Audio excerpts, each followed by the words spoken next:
Why hello YouTube! Greetings from LazyEyebrowReviewer to Season 4 of this channel! Who knows what will be in store this time? I certainly don't, but I thought it fitting since we left off on a combiner I didn't particularly enjoy, we'd start off on a combiner that I mostly enjoy. Anyhow, this particular review has been highly requested, and a fellow YouTuber also agreed to help be a part of it. So, without further ado, let's start off with the boxes of Fansproject Motorsquad, or Stunticons as we all know them as. Yep, they're boxes. So, onto the Motorcons. The Stuntisquad crew comes in 5 flavors: Shadow the Hedgehog, Lemon, Bruised Grape, American, and Iron Man. They're all updated modern-day versions of the old 1980s Stunticons that we all know and love from back then, except Motormaster, who stays a 1980s-style cab-over truck for whatever reason. Otherwise, I think they look positively smashing together, all of them being in fairly decent scale with each other, though that's where it ends scale-wise. Starting with Motor Diesel here he is compared to Classics Optimus Prime, and good gravy, that's horrible scaling. It doesn't get much better with the G1 truck either, with base Ultra Magnus here. I mean, Diesel Master is supposed to be the proverbial king of the road, and every truck I have ends up dwarfing the thing.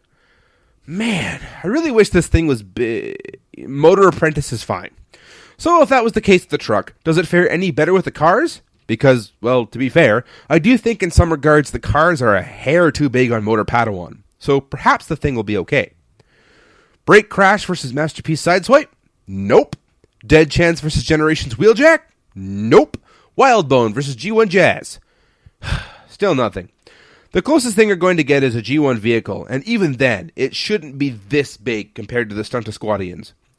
There is, however, only one mold that I've found that scales perfectly with this set, and it was a figure I said didn't scale well at all, despite having the name Generations and Deluxe slapped on the box, and that would be the Generations Hoist and Trailbreaker figures. So that's neat.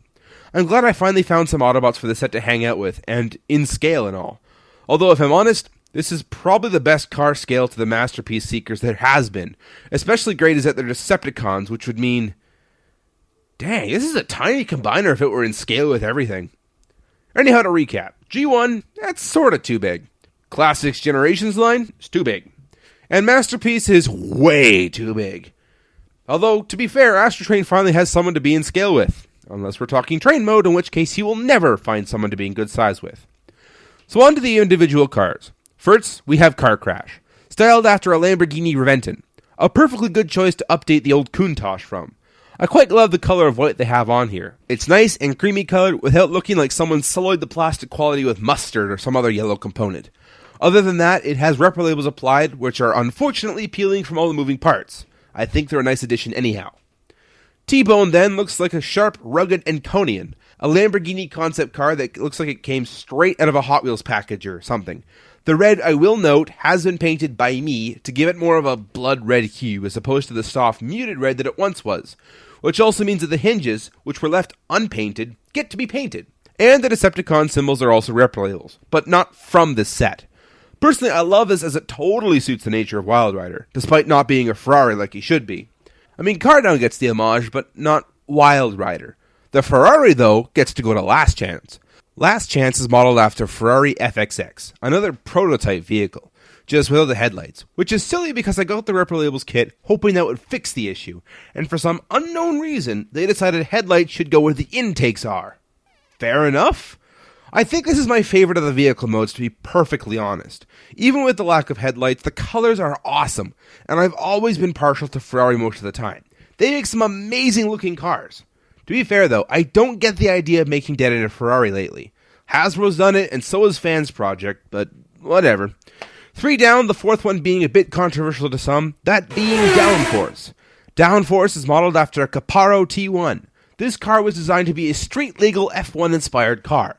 While I appreciate Fansproject and their desire to make an F1 car driving with other cars on legal roads make sense, I can't imagine the Stunticons giving a flying pig about road laws and regulations. I don't care there's no third axle. The only reason Dragstrip had one was because his original car had one, so it doesn't bother me. But I will admit, I would have preferred an actual F1 car. But this'll do. Like I said, I appreciate the effort taken. So there we are. 4 cars. Not 1, not 2, not 3, not 5, 4 cars. Which leaves one left. The big one. Extremely dangerous. Keep out of reach of children-abots. Yes, Diesel, or Motormaster, based on a Kenworth K100. He's a truck and trailer. Like, not just the truck with an added battle station that challenges quantum theory whenever he transforms, but he is the truck and trailer. The downside is because of how everything transforms, there's no pivot point where the trailer meets the truck. The only two I've seen accomplish this are Dark Moon Megatron and Masterpiece Ultra Magnus, and I gotta say, both times, I was impressed. This guy forgoes all that and says, nah man, embrace me. And fair enough, I'll bite. This thing is totally massive, and I really love it for that. Mainly for the fact that everything stores ever so nicely in here. Chest plates, limbs, bigger limbs, chest pieces, guns. This is the whole 9 yards in one neat and tidy package. Though not to say that they spare any details. The front looks amazing. The smokestacks and sleeper cab look excellent. There's no gap between the cab and the trailer, but it's okay, we'll live. The rear axles are too far back though. This makes things look a little dicey if I'm honest. Otherwise, the rest of the trailer looks pretty good. I will point out the trailer's tires are rather small. I mean, let's compare it with the Stunter Squad's. They're kinda dinky, especially for a trailer of this caliber. There is a second mode though. Removing the back trailer doors and splitting the trailer in half and then replacing the back trailer doors reveals that Motor Diesel isn't actually the whole truck and trailer, thankfully. Though this ends up making him a cube van, which is kinda weird for Motor Padawan. I never do this, but hey, it's a feature. Optimus, the Stunticons are approaching! Is Motormaster with them? Actually, it kind of looks like they're escorting a U-Haul. Those fiends, taking to stealing moving trucks, violating rental agreements, and ruining people's credit ratings. Autobots, reclaim that U-Haul! So onwards to transformation. Since Brake Crash and T-Rider are just retools of each other, we'll cover them together. Split the middle of the car and extend it forward. Split apart the front end, open up the doors in the middle, and swing around the thighs from within and tab them into place. Untab the hood of the car, push the wheels through the cavity, rotate the sides of the car towards the ground, and split apart the middle hood from the outer hood to make feet. And good gravy, is there a ridiculously small amount of room to do all that in. Remove the gun pieces that were placed there to make tailpipes. Split the outer rear from the trunk, and fold the trunk sections around. Extend the arms, collapse the chest, put together the gun pieces, and we have two completed. Downstrip starts by splitting apart the front end, and pushing the windshield up. The feet should be within the cockpit, but again, the amount of space to do things is so ridiculously limited, I just take the feet off and put them aside when I want car mode. Anyway, fold down the sides of the rear of the car, and then unfold the entire rear section. Fold around these little triangle-ish pieces, swing the wheels around, and split the legs apart. Then swing and tab the wheel section into the inside of the leg. Rotate the wheels around till you find that little notch in the tire, and slot that into the gray ball socket joint to form a rather large heel. And you should probably place the redundant feet into position, if you haven't done so already. I kid you not, there is room to put the feet in the cockpit, but it is so sketchy, it isn't worth it, and I'll cover why in about 12 seconds. On the arms, unpeg the headlight fender combination, extend the arm, and move the nose cone out of the way. Unfold the hand, rotate the shoulder around, place the front fender there, and then put the nose cone wherever you see fit, as it doesn't really have anywhere designated for it to go. And on the back now, you swing the glass around. Before I do that though, I cannot stress enough, do not force anything at this point. The translucent blue cockpit is extremely fragile and will crack if you look at it the wrong way. Check your clearance before making any move at this stage. With that out of the way, and then also probably conveying why I leave the feet out so often, swivel around the cockpit glass and rotate the head around. Put the gun together and Bob's your uncle. Last end then. Remove the gun pieces from the undercarriage. Flip up the rear end and swing around the entire back half. Split the legs, fold out the heel spur, and fold out the feet on their tiny double ball joint. On the front, untab the front fenders and swing them out on their double hinge. While doing so, the fender will follow the joint, and you'll need to move the forearms as well to give that clearance. There's a ton of parts moving during this sequence, and it's both hard to explain and animate. After that, it's pretty simple. Straighten out the hands, pull out the head, push the chest in, fold around the hood, put the arms down, and replace the gun. Easy parts are done, and we have 4 cars. Now for the fun part. Here is Diesel. He's a chore, plain and simple. But here we go. Take off the lump of parts that couldn't find anywhere else for to go off the back of the truck. Separate the back of the trailer and put it away somewhere for now. Unclip and fold around the trailer shell. Keyword on shell. Ugh. Fold them trailer bits around and out of the way, and rotate the truck fenders around to hide them away and split the truck cab in two. On the cab section, fold out the tire and rotate the cab forward. Rotate the roof forward on a hinge that is concealed in the front windshield. Next, accordion in the cab to tighten up the shins, and close up the side door to make that thing appear less hollow. Rotate the foot back while folding what was the front of the trailer and smokestack into what was the roof of the cab. And then rotate that around and tab it into place, and fold it on the ball-jointed foot to be in a foot orientation. On the waist, fold around that super tiny piece of plastic to clip the hulking chunk of plastic into the waist. Untab the arms and move them apart. Flip up the head, rotate the arms around, fold up the chest piece, and spin around the head. Unclip the plates from the forearm kibble and extend the forearm out. Push up the kibble to reveal a hand, and then rotate the arm down. And then together with the middle waist section that Menasor's hip plates are on, rotate the thing 180 degrees. And he's done base mode. For now, there are even more parts to make. For those that find themselves squeamish, be warned, there is heavy parts forming sections involved. Viewer discretion is advised. Remove the doors, the top half of the trailer, the middle plating of the trailer, the axles, a chunk of undercarriage, and a gray bit of plastic from inside. With these particular bits, put the exterior trailer bits on the interior like a sandwich, plug that into the underbit of the trailer, and add that gray pentagon piece, and you have a sword. Next, take that hunk of plastic from the back of the trailer that has nowhere really to go, split that into 4 parts. That, coupled with the doors, make a thing. Split the trailer doors into 2, fold them together, and then apply 1 gun, a double-sided clip, a muzzle converter, a muzzle, a second gun, and a random plastic piece to make a super gun. For future reference, we'll swing around this handle for Menasor later, but for now, that tiny handle will do. On the inside of the trailer chassis, flip up that handle. Now back to the mass of the trailer section. Remove the hands, open up these parts, and separate the 2 halves. On the first part, rotate the side section around to show off missile pods, and then swing around these pieces together like so to show off more missile pods. The other piece can have a hand applied here, followed by a connector port. The connector ports peg into his shoulders, while the missile pod bits actually use the combiner ports found on Motormaster's shoulders to attach there. Just find the groove, slot them in, and rotate them forward. And then, after all of that, we're left with this abomination. Armed to the 10th degree, and incredibly top-heavy, this menace would be a force to be reckoned with if he could move his body. That's probably what Motorsquad is for, to do the quick attacks where he sits there like a giant oaf, firing everything he's got on him, for his teeth. Yes, they too are armed. But anyway, this is really silly looking in my opinion, so off comes the sword, the missile pods, the extra artillery tanks, the shield, the majority of the gun components. Heck, let's give him the other shotgun for good measure, and because I also think it looks silly, the fold-up shell former panels. And here we have them, the Motorsquad. Quite the nifty little crew, I will say.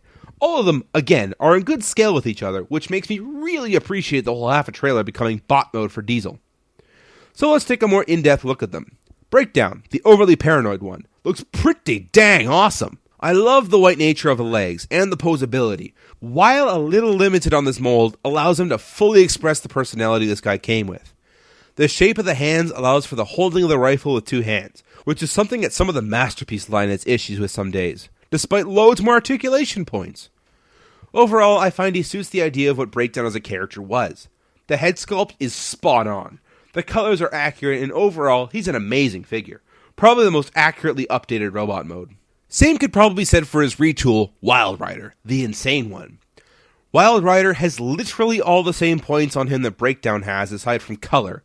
And for Wildrider, again, he's spot on, body-wise. Head, though, we start to see a little bit of liberties taken. For instance, the head spikes have been removed. That's a minor thing, I can overlook it, mainly because I thought the ear spikes were a little lame, but I know it can be a cause for complaint for a few people. Drag strip then, the competitive one. Things tend to get a little dicey here. This guy, due to the nature of his vehicle mode, tends to get a massive chunk of shoulder kibble, which can be rather bothersome. To remedy this, I just pop these things off and set them aside. It leaves him with shoulders that actually look tolerable to me. That aside, I think he looks pretty good. He's got a bit of design cues in his chest that are reminiscent of the old G1 figure where the engine was on the chest. I think the legs are alright, the feet are a little weird, and then we get to that head. And man, if it doesn't look like a Wildberry Pop-Tart just exploded all over his face. Which might explain why there's 2 eyes as opposed to a visor, because there's blue frosting covering up some of the visor. Speaking of which, those things were discontinued, and that sucks, because I really want a Wildberry Pop-Tart. Anyway, those fenders, when popped off, look like this if you put the nose cone back on. I think this way it looks more like an F1 car, to be honest. However, there's an upgrade coming out for those interested that will turn this figure into a 6-wheeled F1 styled car. Anyway, pop those back on and let's move on. Finally, the last car, Dead End, the Depresticon. Once again, we finish off with our down in the dumps Iron Man flavored car. While the shoulder kibble and the fact that he's the only one with a hole in the fist hands really gets to me, the rest of the figure really hits all the right buttons. I love the chest panel, how bits of the car end up being the feet while still maintaining ankle articulation, how posable the arms are, the fact that the face just pops, even with inaccuracies. Like, for instance, again, he needs a visor, however, also a mouth plate. I don't know, something about this mold just really does it for me, and despite the flaws, it kind of is my favorite. So there we are, 4 distinct personalities for 3 distinct molds. On to articulation for car modes. They're all incredibly similar, so like the Combiner Wars set, it's simultaneous time. Head is on a ball joint for a limited amount of up and down, though posability in the left and right motion is left unhindered. All of them have ball jointed shoulders for 360 degree and outward movement, bicep swivel, and an elbow bend. Best one being Dead End at 180 degrees, and the worst being Break Rider at 90 degrees. And they all have swiveling wrists. They all have waist rotation, ball-jointed hips, swiveling thighs, a fairly good knee bend with the best ones being Drag Strip and Dead End. And finally, ankle movement for some form of another, the weirdest one being Drag Strip, if you can even call that ankles.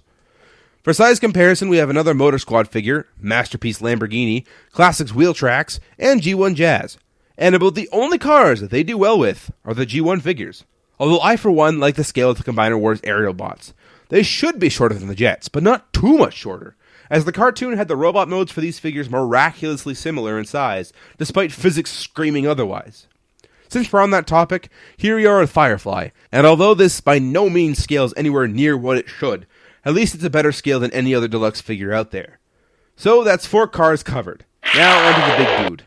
I'm still unsure what to think of this guy. I like what they did to the cab of the truck though. It makes way more sense to have this as shins as opposed to feet. It makes for a way better homage than the Combiner Wars figure. Otherwise, the legs look awesome. The chest plate could use a Decepticon symbol, and overall, I think the figure nails what the recent Menasor probably could have and should have been. It's just a shame this thing had to be on a shell former, or I probably would have loved it way more. As of now, the only thing he's got going for him is the fact that the legs are parts of a truck. The head, though is incredible. So well detailed to give him that awesome face that says, I'm going to kill the next person who thinks it's a better truck than I am. The eyes are yellow as opposed to purple, which makes them pop so much harder than old babyface samurai over here. Yes, the purple's accurate, but heck yes, does the piercing yellow eyes just make it look that much better. Also coming with this figure are 2 shotguns. Again, totally menacing, and to be honest, I love that they're trailer doors. It's such a neat idea to me, and they're so functional too. Otherwise, this figure, again, has its flaws. My biggest complaint being the kibbly bits on his arms. Like, they're not even for robot mode, they're for Menasor. The thing came this far for parts forming, it may as well put these somewhere to free up their arms. But whatever. For size comparison, G1 Optimus, Classics Optimus, Masterpiece Optimus, Breakdown, Masterpiece Blue Prowl Screen, and Classic Wheel Tracks. Articulation features a bucket head that has more articulation than Babyface, but not by much. If you unpeg the chest plate, you could probably get away with more up and down movements.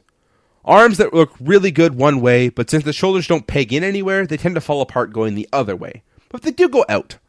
Combiner port on a separate hinge that when pointed out allows for bicep swivel, and a 180 degree elbow joint. Hand swivel, waist on a ratchet joint, hips on a universal joint, thighs swivel, knees bend, and feet are on a ball joint. All of this makes for some pretty neat poses. Like thinking. Thinking about why his trailer isn't actually part of him this time. Threatening Optimus for calling him a U-Haul. All those great poses. So that's Motormaster, and all the robots on an individual basis. How do I feel about them? Long story short, these figures take massive creative liberties, most of which either improve the look or feel of the figures, and while I honestly enjoy them. They're not perfect by any means. There's flaws in a ton of areas. My biggest gripe being there's rarely room to move during some of the transformations, and their methods are incredibly complex, sometimes needlessly, but well, I still love them to be honest. If not for the fact that they all look amazing in their own right, pulling off a G1 aesthetic while modernizing the vehicle modes without feeling like they're hollow messes. So with that out of the way, on to the real reason we buy any of these figures. They make up a bigger figure. First off, we'll start off with Diesel. Rotate the waist around, detach the torso, and spin it around on its hinge, and then fold it so that what was the bottom of Motormaster's torso is now Menasor's back. On the top, fold up the chest plate to make a back plate, bring up the combiner head, and swing it around. Swivel around the bucket head and put it away. Transform the arms back to what they were in truck mode, and then bring them up and swing them around like so. Then swivel it around and lock it into the back plate, while making sure the neck joint is locked into the groove in Motormaster's arm. Do that to both sides, with this being your result. The legs and waist should look like this at this point. In the next few shots, my waist transformation is wrong. For now, keep the waist rotation and hip skirts the way they are. On to the legs.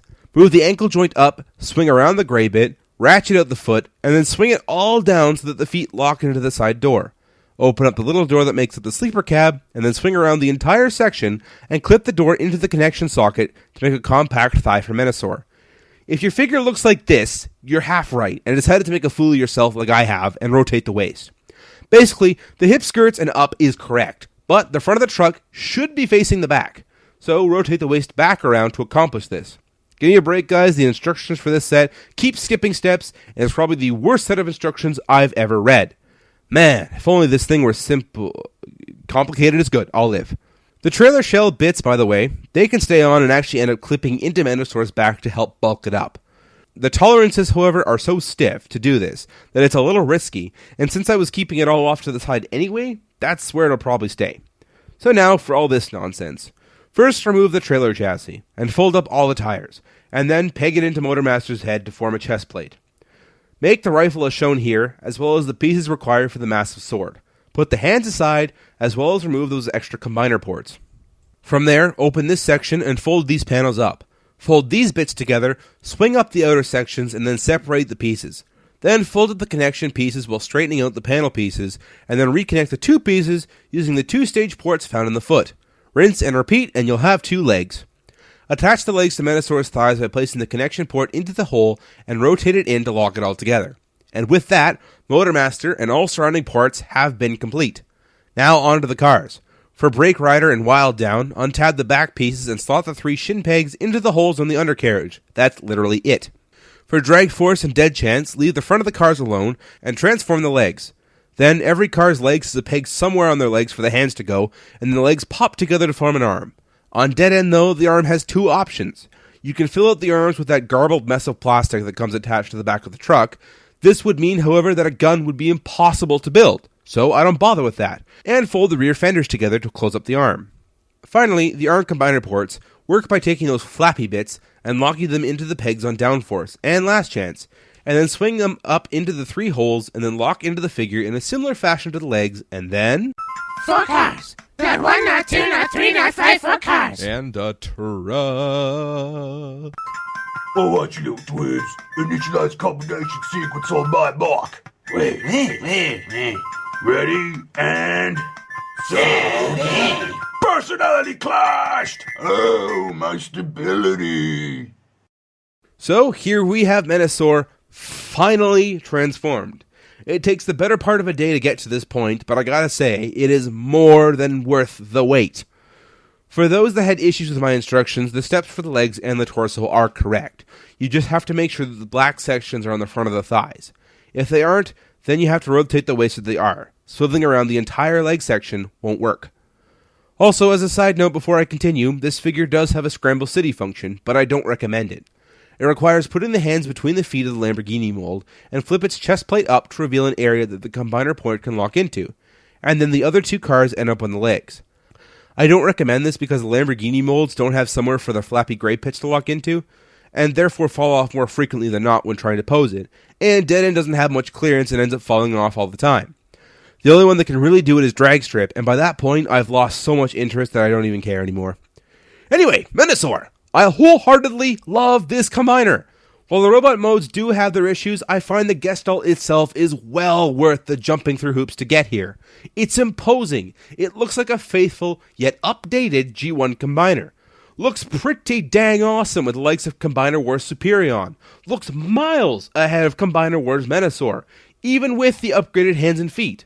While the fan mode for Combiner Wars Menasor does make that figure look better, I'd still much rather this set. It still retains the functionality of the posability while still looking incredibly menacing. For size comparison, here he is next to TFC Hercules, and I honestly think these guys are amazing in scale for each other. As far as I remember, Devastator was supposed to be that head taller than all the rest of the combiners, him being 6 figures as opposed to 5. Here though is Classics Optimus, G1 Optimus, Trax, and G1 Jazz. None of these figures look overly bad next to this combiner, though you can forget about Masterpiece. For those looking for an MP scale Devastator though, Combiner Wars Devastator has you covered there. And before anyone asks, that review will probably never happen on this channel. As for accessories, both the sword and gun peg into a slot on his hands to make a secure setup for both weapons. And that being the case, he could hold Devastator at gunpoint while severing off the arm of Superion. Perhaps that's how Alpha Bravo came to be. So on to articulation. Head is on a ball joint as well as a separate transformation neck hinge for up and down and swivel movement. Shoulders have 2 joints, one for the port and the other for where the arm connects to the figure for outward motion. Arms also rotate around, bicep swivel, and elbow bends close to 180 degrees. Wrist has an inward motion as well as rotation. And now for my personal favorite part. The fingers are all on ball joints and hinges with 10 points of articulation per hand, which makes some of the most expressive hands I have ever had on any figure ever. Poses like Live Long and Prosper, Rock On, Peace, Wario, the number 4, A-OK. Or even my name spelled out in ASL are possible with these massively posable hands. And who could forget fist pumping so as to get a truck to blare its horn? Waist rotation, all the hip articulation at Motormaster, 65 degree knee bend, and thigh swivel. Finally, the ankles are both ratcheted and ball jointed. An interesting thing to note as well, this thing comes with rubber soles, so you could even pose this thing on glass and the figure would hold it. Honestly, this figure really knocks it out of the park. I personally buy Gestalt teams for the Gestalt itself, and does the Motorsquad ever deliver? It looks powerful despite not being overly big. It's superposable. The colors bounce off each other so well. It scales well with both the Hasbro and the third-party combiners, and I honestly don't think I could ask anything more out of it besides perhaps being more simple while keeping its aesthetic. So long story short, I love this thing better than the Combiner Wars alternative, because it takes itself seriously. Sometimes too seriously, but at least not half-hearted. Not to say that Combiner Wars is half-hearted though. I love Superion. I love him so much and I never thought I would from preliminary photos. I love Defensor, and I think I can say with confidence that I love their Bruticus as well, just from photos of the legs and already having the molds of the 2 arms. It's just Menasor that got the short end of the stick, sadly. So that's my spiel. One day soon, Superion will get reviewed. I just need a part or 2 still before that happens. Until then, reviews are back up. Probably haphazardly, we'll see. But then again, I need something to keep me sane while my life changes every which way to Sunday. So we'll see what ends up happening. A major thank you though to Thu Adams for giving me permission to use one of his skits and then blowing me away by choosing to help out for it. And finally, an apology. I really didn't mean for this review to be half an hour long. I tried my best to keep everything to a minimum, but, well, there's like 50 million steps in the Transformer graphicization, as you probably saw.